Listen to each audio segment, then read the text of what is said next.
Olá, gênio da física! Seja muito bem-vindo ao canal da Sala de Exatas. Eu me chamo Ítalo Malinovski, sou um dos professores de física deste canal e hoje vamos resolver uma questão do vestibular da Universidade Estadual de Roraima do ano de 2018. Essa é uma questão um pouco polêmica e inclusive difícil, porque vai trabalhar com dois grandes temas da física, que são termodinâmica e circuitos elétricos. O enunciado diz o seguinte: seja um gás monoatômico, fechado e isolado, inicialmente ocupando um volume de 3 metros cúbicos, sob pressão de 3 atm, a uma temperatura de 273,15 kelvins, que equivale a 0 graus Celsius. Este gás sofre um processo isométrico, ou seja, aquele processo em que o volume permanece constante, alcançando uma pressão de 6 atms. Imerso neste gás, há um circuito elétrico composto por um resistor, uma fonte ideal de tensão de 10 volts e um medidor de corrente elétrica. Sabendo que a resistência elétrica varia com a temperatura obedecendo à seguinte equação, ou seja, essa daqui, ó, a resistência final vai ser igual à resistência inicial, que multiplica isso aqui tudo, onde R0 é o valor da resistência elétrica nessa temperatura inicial, e nessa temperatura nós temos uma corrente de 0,5 amperes. Assinale a única alternativa correta para o valor da resistência elétrica final do processo sofrido por esse gás. Considere o valor do coeficiente alfa de temperatura em função da nossa resistência de 0,005 kelvins a menos 1. E vamos iniciar a resolução deste problema modelando ele. Repare que nós temos um recipiente que contém um gás monoatômico que inicialmente possui uma pressão de 3 atm, o volume ocupado por ele é 3 metros cúbicos e a temperatura inicial é de 273,15 kelvins.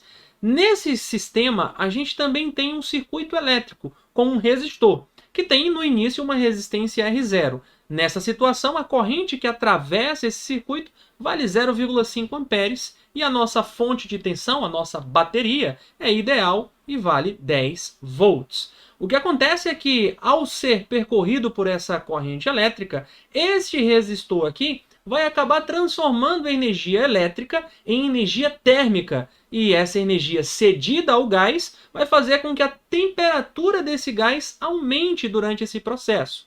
Note que o processo será isométrico ou isocórico, ou seja, o volume desse gás permanecerá constante, mas quando a temperatura desse gás aumentar, passar a ser um valor maior, a pressão aqui vai aumentar também. E ele nos informa que a pressão nesse novo estado aqui será de 6 atms. Agora, podemos determinar, primeiramente, quanto é que vale a resistência inicial desse resistor quando é percorrido por essa corrente elétrica de 0,5 amperes. Para isso, utilizamos a nossa primeira lei de Ohm.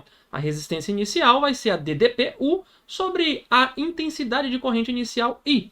Fazendo essa razão, você vai obter 10 volts dividido por 0,5 amperes. Esse resultado vai te dar 20 ohms. Essa é a nossa resistência inicial. Agora vamos em busca dessa temperatura final, após esse processo de aquecimento. E para isso, então, nós vamos utilizar a equação geral das transformações gasosas em um sistema fechado, como ele menciona no texto. A pressão inicial vezes o volume inicial sobre a temperatura absoluta inicial tem que ser igual à pressão final vezes o volume final sobre a temperatura absoluta final. Como nós temos um processo isométrico ou isocórico, o volume já vai embora, já que é o mesmo no início e no fim. A pressão inicial, 3 atm. A temperatura inicial, 273,15 kelvins. A pressão final, né, aqui, ó, 6 atm. E a temperatura final nós vamos encontrar. Multiplicando o meio pelos extremos, você vai encontrar que essa temperatura final será de 546,30 kelvins. Então agora nós podemos determinar a variação de temperatura. Bom, variação de temperatura seria a temperatura final menos a inicial. A final, 546,30, a inicial, 273,15. Essa subtração vai dar exatamente 273,15 kelvins. Agora, lembre-se que as escalas Celsius e Kelvin apresentam variações de temperatura idênticas. Ou seja, uma variação de 273,15 kelvins é exatamente igual a uma variação de 273,15 graus Celsius, porque essas escalas são centígradas. Então, agora que nós temos essa variação de temperatura na escala Celsius, a resistência inicial, nós podemos recorrer à expressão, à fórmula que o autor nos deu no texto para calcular a resistência final. Eu reescrevi a expressão que ele nos dá de uma outra forma, bem simples. Repare aqui, ó, T menos 273,15 é a mesma coisa que o nosso ΔT. Então, no lugar disso aqui tudo, substitui o ΔT. Por isso a nossa fórmula ficou até mais enxuta dessa forma. ΔT nós já conhecemos, que é 273,15. O alfa em notação científica vale 5 vezes 10 a menos 3. A resistência inicial vale 20 ohms. Substituindo tudo aqui, você vai encontrar que dentro do colchetes você vai ter 1 mais 1,37, que é o produto de 5 vezes 10 a menos 3 vezes 273,15. 1 mais 1,37 é 2,37. Isso vezes 20 vai te dar uma resistência de 47,32. Ou seja, aproximadamente, o valor mais próximo possível seria 50. Por isso, a nossa resposta para essa questão tem que ser letra B de bola. Porém, quando vamos atrás da questão de número 39 do vestibular da UE do ano de 2018, lá no gabarito oficial, ó, repare, ó, aqui está o gabarito oficial, encontramos que a questão de número 39 tem resposta como sendo letra A, o que não satisfaz as nossas contas que fizemos aqui em todos esses passos.